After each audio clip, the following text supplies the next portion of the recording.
Audience, les profs leaders sur TF1 devant Mariés au premier regard, Mirage s'effondre, W9 au million. Lundi soir, TF1 s'est hissé en tête des audiences avec la comédie française en rediffusion Les Profs. Ce long métrage de et avec Pierre-François Martin Laval mais aussi Christian Clavier et Isabelle Nanty a attiré 4,52 millions de cinéphiles jusqu'à 22h50, selon Médiamétrie. La part de marché atteint 20,7% sur les individus de 4 ans et plus et 24,8% sur les femmes responsables des achats de moins de 50 ans. Lors de sa précédente diffusion en prime time, le 17 octobre 2017, déjà sur TF1, Les Profs avaient rassemblé 4,27 millions de Français, 17,9% 4+/26,2% FRDA 50. Il a depuis été rediffusé une fois. M6 est deuxième avec la suite de la saison 4 de son docu-réalité Mariés au premier regard, produit par Studio 89. L'épisode inédit de la soirée a intéressé 2,66 millions de téléspectateurs. La part de marché s'élève à 12,8% sur les individus de 4 ans et plus et à 23,0% sur les ménagères de moins de 50 ans. Sur une semaine, Mariés au premier regard gagne 122 000 curieux, 0,6 points de PDA 4+, et 1,5 points de PDA FRDA 50. France 2 est troisième avec la suite de sa coproduction internationale Mirage, avec Clive Standen et Marie-Josée Croze. Les deux épisodes inédits de la soirée ont réuni 2,38 millions de fidèles en moyenne, soit 10,9% du public et 4,1% des FRDA 50. Après son bon démarrage, Mirage perd 1,01 million de curieux, 4,5 points de PDA 4+, et 5,0 points de PDA FRDA 50. France 3 est au pied du podium avec un nouveau numéro de son magazine Le Monde de Jamie, présenté par Jamie Gourmaud et Églantine Émeillé et produit par Elephant Doc. Cette soirée sur l'hiver a intéressé 1,88 million de personnes, soit 8,6% du public et 6,5% des FRDA 50. Le précédent inédit du Monde de Jamie, diffusé le 18 novembre dernier, avait réuni 1,55 million de téléspectateurs, 6,9% 4+/4,7% FRDA 50. Du côté des autres chaînes, W9 domine avec le film de science-fiction américain en rediffusion Divergente 3, Au-delà du mur. Ce long métrage de Robert Schwent qui a rassemblé 1,31 million de cinéphiles, soit 6,2% du public et 11,4% des FRDA 50. Lors de sa précédente et unique diffusion en prime time, le 29 octobre 2018, déjà sur W9, Divergente 3 avait séduit 1,52 million de personnes, 6,7% 4+/12,0% FRDA 50. Il a depuis été rediffusé une fois. La semaine dernière, la rediffusion de Divergente 2 avait attiré 1,33 million de Français, 6,2% 4+/11,8% FRDA 50. Madonna à Paris, retard, problème technique. Qu'attendre des autres concerts? Une reine n'est jamais en retard. C'est avec cette phrase en guise d'excuse que Madonna a entamé sa résidence de 14 concerts au Grand Rex, à Paris. Samedi soir, ses fans ont dû patienter jusqu'à minuit avant de pouvoir voir monter sur scène la reine de la pop sur la scène du mythique cinéma parisien. De quoi en agacer certains, ça, plus l'interdiction des téléphones portables. La raison de ce retard. Une série de problèmes techniques, a fait savoir la production. Les décors du show de Madonna peineraient à entrer sur les planches de la salle des Grands Boulevards.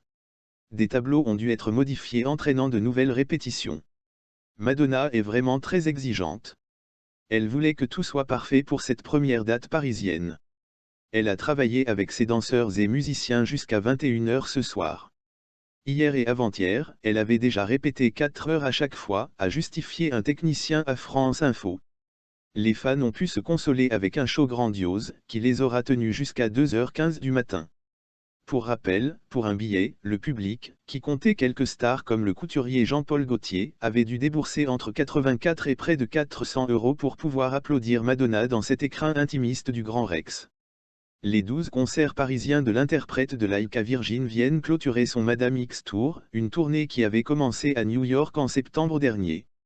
Pour le reste des dates au Grand Rex, il ne reste plus aux spectateurs d'espérer que les soucis techniques ont été résolus.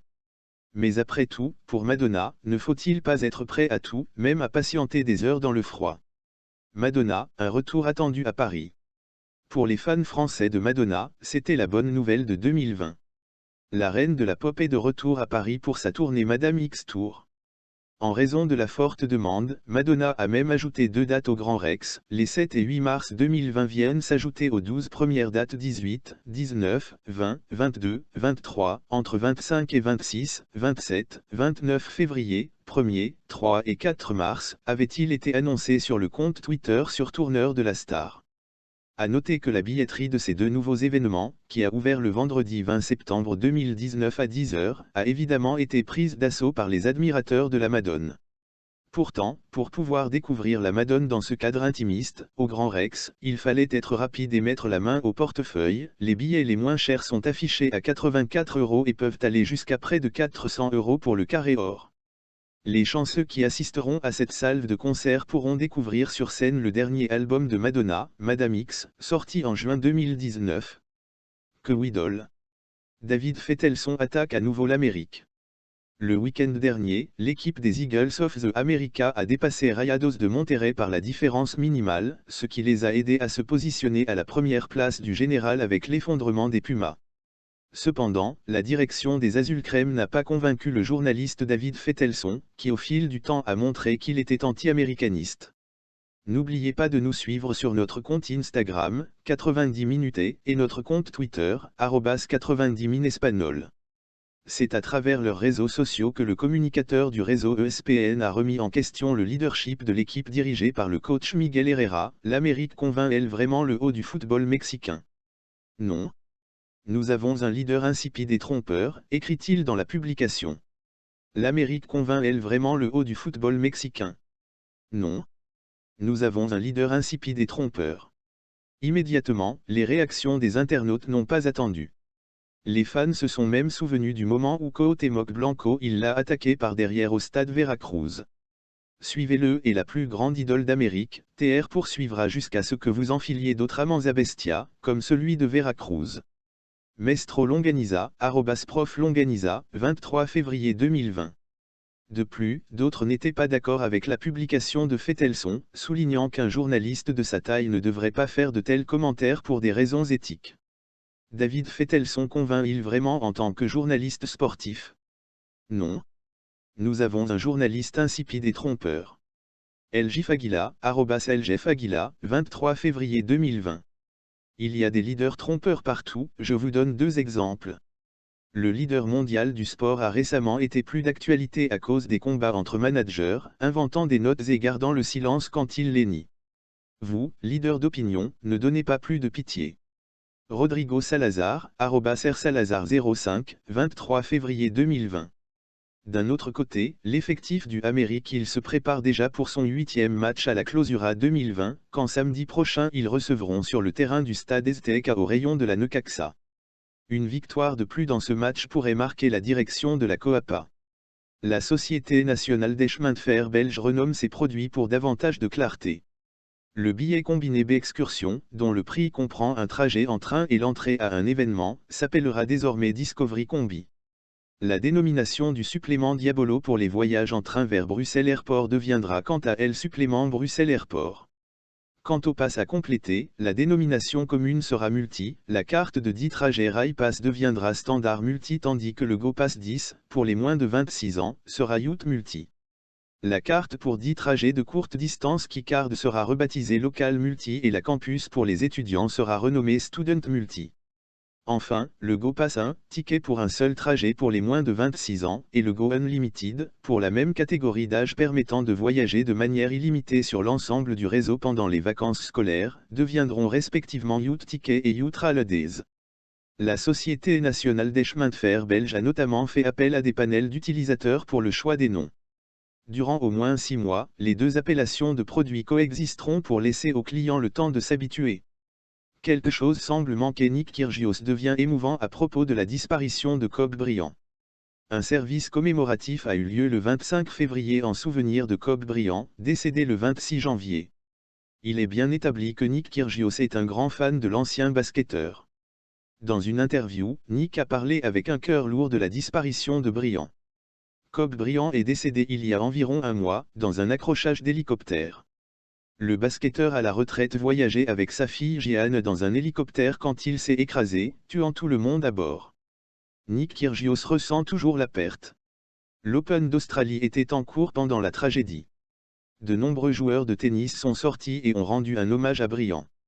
Nick Kyrgios a eu un match de 4e tour contre Rafael Nadal le lendemain de la mort de Briand. L'Aussie est sorti sur le terrain avec le maillot La Lakers de Kobe.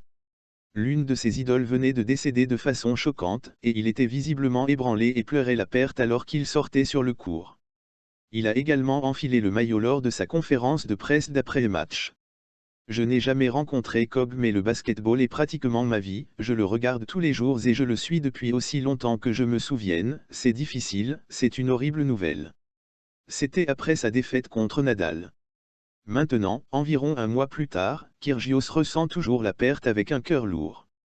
À ce jour, c'est lourd. Pensée juste et ça ne me semble toujours pas réel.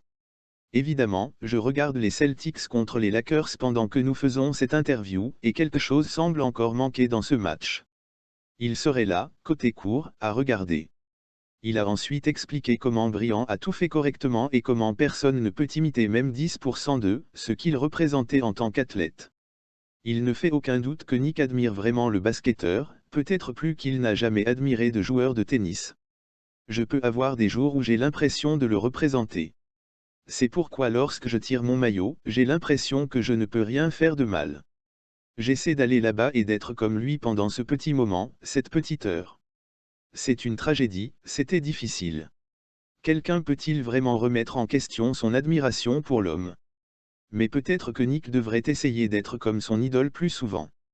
À l'heure actuelle, Kyrgios est à peu près l'opposé polaire de Kobe Bryant sur le terrain. Kyrgios est à Acapulco, au Mexique cette semaine alors qu'il cherche à défendre son titre ATP 500 à l'Open d'Acapulco. En plein cœur de l'Arctique, l'arche de Noé végétale s'étoffe. Plus de 60 000 échantillons de semences, propriété de 36 banques génétiques régionales et internationales, vont rejoindre la chambre forte enfouie dans une montagne près de Longyearbyen, le chef-lieu de l'archipel norvégien du Svalbard, Spitsberg, à 1 millier de kilomètres du pôle Nord.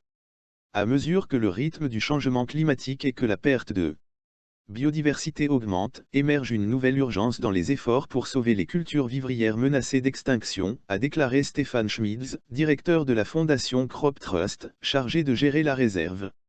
L'ampleur du dépôt de semences d'aujourd'hui démontre un engagement mondial croissant pour la conservation et l'utilisation de la diversité des cultures cruciales pour les agriculteurs dans leurs efforts d'adaptation à l'évolution des conditions de culture, a-t-il dit dans un communiqué. Parmi les graines qui seront déposées par des institutions du Brésil, des États-Unis, d'Allemagne, du Maroc, du Mali, d'Israël ou encore de Mongolie figurent des cultures de base courante mais aussi des variétés sauvages moins utilisées. Cet arrivage va porter à environ 1,05 million le nombre de variétés entreposées dans les 3 alcôves souterraines qui forment la chambre forte du jugement dernier, un autre surnom de la réserve. Se voulant un filet de sécurité face aux catastrophes naturelles, aux guerres, aux changements climatiques, aux maladies ou encore aux impérities des hommes, la structure a vu le jour en 2008 grâce à un financement de la Norvège. Son utilité a été crûment mise en lumière par le conflit syrien. En 2015, les chercheurs ont pu récupérer au Svalbard les doubles de graines disparues dans la destruction de la banque de gènes de la ville d'Alep. Les États et institutions dépositaires restent propriétaires des semences et peuvent les récupérer à leur convenance. Paradoxalement, la chambre forte a elle-même été rattrapée par le changement climatique. En 2016, elle a subi une infiltration d'eau au niveau du tunnel d'entrée en raison de la fonte du pergélisol, ce sol censé être gelé en permanence mais pourtant victime cette année-là de la hausse du thermomètre. La Norvège a depuis financé des travaux pour accroître la résistance de la réserve dans un environnement appelé à devenir plus chaud et plus humide. Selon les scientifiques, l'Arctique se réchauffe 2 fois plus vite que le reste de la planète.